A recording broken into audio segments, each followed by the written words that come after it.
In collaboration with Cal Matters, we've been investigating wage theft in California. Employers essentially stealing money from their workers. Well, now we've learned even after workers win wage theft judgments against their boss, many still don't get paid. Tonight, we're examining a local program that may have a statewide solution.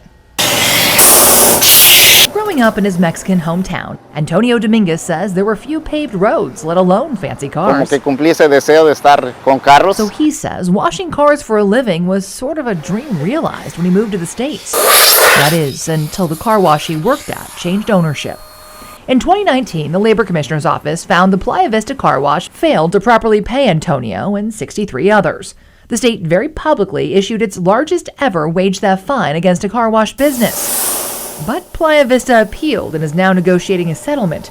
3 years later, the workers are still waiting for the money the state says they earned. Have a good day. And they're not alone. In addition to large-scale enforcement action by the Labor Commissioner's Office, Californians file tens of thousands of individual wage theft claims a year, ranging from stolen tips to minimum wage and overtime violations, mostly impacting low-wage workers, women, immigrants, and people of color. Muy difícil. Very hard. For people like Eloisa, a fast food worker just beginning her individual wage claim process, the average judgment of $20,000 could be life-changing. That is, if she can ever collect. Frustrante. The problem, while state law requires claimants get a hearing and a decision in their case in under 135 days, a Cal Matters data analysis finds it actually takes closer to 500 days, and there are many cases still pending, meaning the Labor Commissioner's Office is violating state law. But maybe worse, the data shows 5 years after winning those judgments, only about 1 out of 7 people were actually paid in full. But in contrast, you guys basically have 100% compliance. That's correct. Now a pilot program in Santa Clara County may offer a statewide solution. So essentially, you say pay up or lose your food permit. That's eventually what happens, yes. Program manager Jesse Yu explains the Santa Clara County Office of Labor Enforcement began searching the state's list of unpaid wage theft judgments for businesses that sell food in their county, ranging from markets to bakeries to catering companies. Then they threatened to shut them down with one of these until employers paid their outstanding wage theft judgments. You know, I think some people might wonder, what does wage theft have to do with a food permit? All food permit holders are required to abide by all local, state, and federal laws and regulations. And so if they don't pay their workers, they're violating state law. That's correct.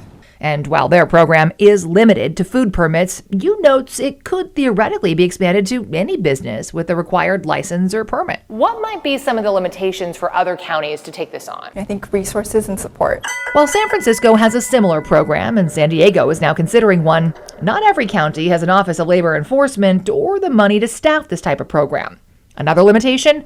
By the time the state finally issues a judgment and the county reaches out, some businesses have already shut down or changed ownership. Santa Clara County is just relaunching its pilot program, which they had to pause amid the pandemic shortly after a successful start. But they say 8 out of the 8 businesses they threatened with one of these either set up a payment plan or paid workers in full within 30 days. Compare that to the Department of Labor's compliance rate. Can we take what Santa Clara County is doing and broaden it statewide? Absolutely. But Assemblymember Clara, whose district is in Santa Clara County, says the state can't rely on counties alone. Believes statewide legislation should expand enforcement to include pulling a variety of permits and licenses until all businesses pay their wage theft judgments. We do have power over the ability of these businesses to operate in our state. But he acknowledges new laws would require more resources and more money because the Labor Commissioner's Office can't keep up as it is. So for now, tens of thousands continue to wait for the state to enforce the many wage theft laws already on the books. Now, the Labor Commissioner's Office has denied repeated interview requests over several months. But tomorrow we sit down with the California Chamber of Commerce to talk about the possible solution from a business perspective.